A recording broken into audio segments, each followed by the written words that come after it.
What's up, everyone? My name is Rad, and I'm here today bringing you my guide on M7, better known as March 7th. I'll be going over her traces, talent, technique, Eidolons, recommended light cones, relics, and team compositions. Something like that for team compositions. I might have to redo that in the future. I'm going to make all of my character guides as concise as possible, so we're looking at hopefully under 10 minutes for each one, but some might just be a tad bit over the mark. She will be level 50 and Ascension 3 for this guide. Timestamps will be listed down below in the description. Without further ado, let's drop that transition. Commencing with traces. Frigid Cold Arrow. This is her normal attack. It dishes out ice damage equal to X amount of her attack.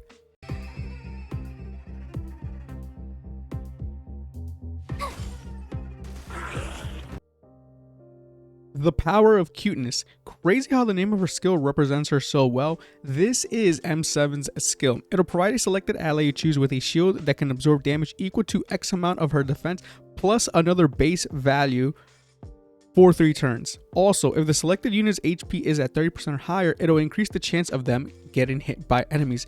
M7's skill is her bread and butter, and truth be told, probably one of the most impactful skills in the game. The shield is tanky, it provides a taunt, and you can pretty much use it in any manner. It also synergizes well with her talent, but I'll talk about that momentarily. And it also provides Purify, which I'll talk about that momentarily as well.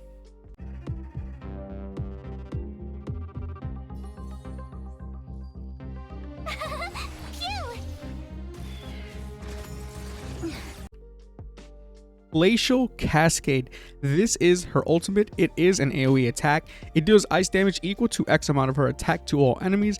Enemies hit have a 50% base chance to be frozen for 1 turn. While they are frozen, they cannot perform an action, and will also receive additional ice damage equal to X amount of her attack at the beginning of every turn. Her ultimate is fantastic. Not only does it hit all enemies, but you are able to apply a status effect that normally would require an ice weakness break or break weakness, whatever way you want to word it, but in her case you don't need to. All enemies can have their shield up and she still has a chance to freeze them.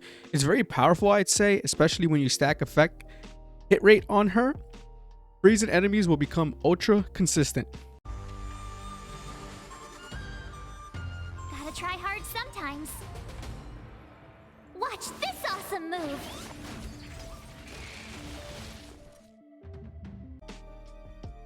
Girl Power. This is her talent.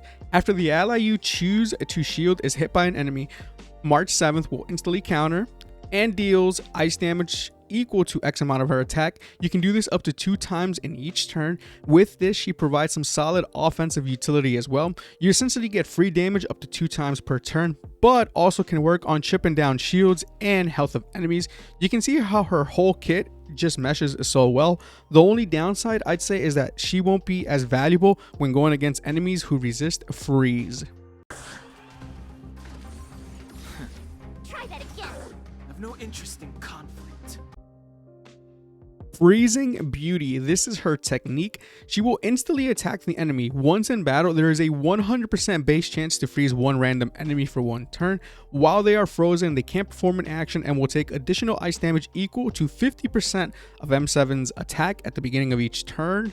This is basically the same as her ultimate except on a lower scale. Still really good because you might be able to freeze one of the tougher enemies in battle, which can help.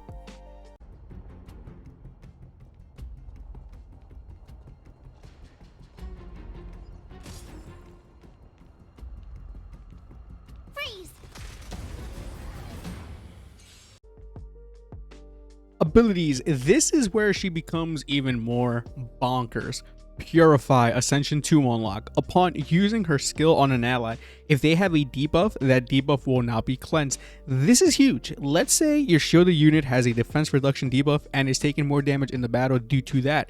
Now, once they get shielded, they will be cleansed of that debuff and not have it. Now, if it's multiple debuffs, it's a toss-up, so at that point it is RNG. Still very strong ability in my opinion. Reinforce, Ascension 4 unlock. This just makes it so her shield duration lasts for an extra turn. Ice Spell, Ascension 6. This will increase her ultimate's base chance of freezing enemies by 15%. So what is 50% is now a whopping 65% base chance. This is also without including any effect hit rate you may have on her. Just bonkers this is. Eidolons. I'm gonna just say it, M7's Eidolons are fantastic. I'll be skipping over her E3 and E5 as they only add levels to her skills. E1, Memory of You. Every time you freeze a target, you'll regain 6 energy. Really good, as it means you'll get her ultimate up a bit faster. E2, Memory of It. When entering battle, it'll grant a shield to the ally with the lowest HP, equal to 24% of her defense plus another base value of 320. It lasts up to 3 turns. You essentially just proc her skill, albeit shield is a bit weaker, and talent free heading into battle, which is pretty wild. E4, Never Forfeit again. This makes it so that you're able to proc another counter through her talent. So now instead of 2 times to counter, you can do it up to 3 times per turn. Also, this increases the damage dealt by her counter by 30% equal to her defense. Not only do you get damage dealt equal to 50% of her attack from the base value of the talent, you now, with this Eidolon, add another extra 30% damage equal to her defense added on top. Do I just keep going here? E6, just like this, always allies who now have been shielded through means of her skill restore HP equal to 4% of their max HP plus a 106 base value at the beginning of each turn. This now makes her a healer as well. Normally, I would recommend where to stop at for constellations, but truth be told, these are so good that they are all worth it. If I had to say though, I would definitely go with E4. Even though E6 turns her into a healer, it's decent. It's not on a Natasha or Bailu level, it's more so just solid passive healing. Light cones. For the 5-star, I recommend Moment of Victory. This will increase her defense and effect hit rate, which synergizes well with her overall kit. Also, it will increase the chance for her to be attacked by enemies. Combined with her skill, it makes the taunt all the more powerful, and when she is attacked, it'll increase her defense as well until the very end of her turn. For 4 stars, I recommend Day 1 of My Life. It'll increase her defense. Also, upon entering battle, it'll increase damage resistance for all party units. This is me. It'll increase her defense, as well increase her damage by X amount of her defense when she uses her ultimate. This effect can only apply 1 time per enemy target. We are Wildfire. At the beginning of a battle, the damage dealt to all party units decreases for 5 turns. Also, simultaneously, allies will replenish HP equal to X amount of the respective HP difference between their max HP and current HP. You could also do Trend of the Universal Market. It's interesting because you can apply a burn damage over time effect through this, but also it'll increase her defense as well. Could do something unique here, I would say. For 3 stars, I recommend Amber.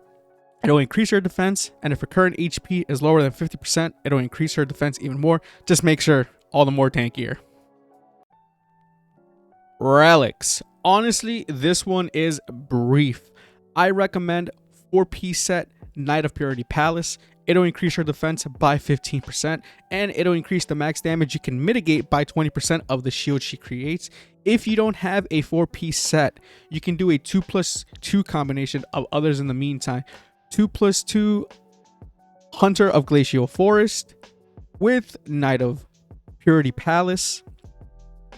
2+2 Hunter of Glacial with Thief of Shooting Meteor, and also 2+2 of Knight of Purity with Thief of Shooting Meteor.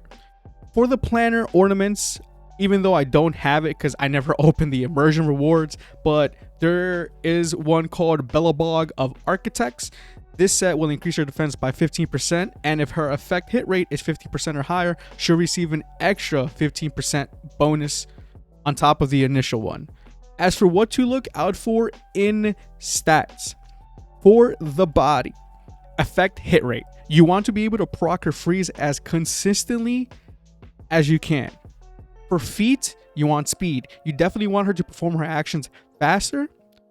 The planner sphere, let me just head into it real quick. The planner sphere, you want defense percentage, and for the link rope, you want defense percentage or energy regeneration rate.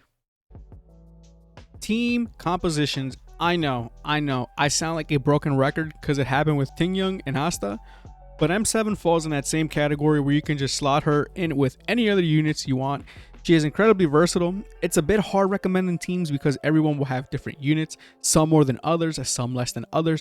But M7, I can guarantee 100% fits well with most, if not all, teams currently available. This is not a team, by the way.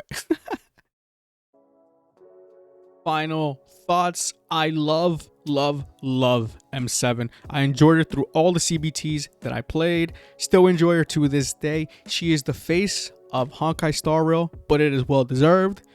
Her kit and utility are unreal. She has synergy with herself but others. She has crowd control with freezing. She has offensive capability with her counters. She has shielding capability and adds tankiness. She has a taunt, so increases aggro and takes the pressure off others. I mean, she does everything well with the exception of losing value against enemies who are freeze resistant. Besides that, I wholeheartedly 1000% recommend to level her up.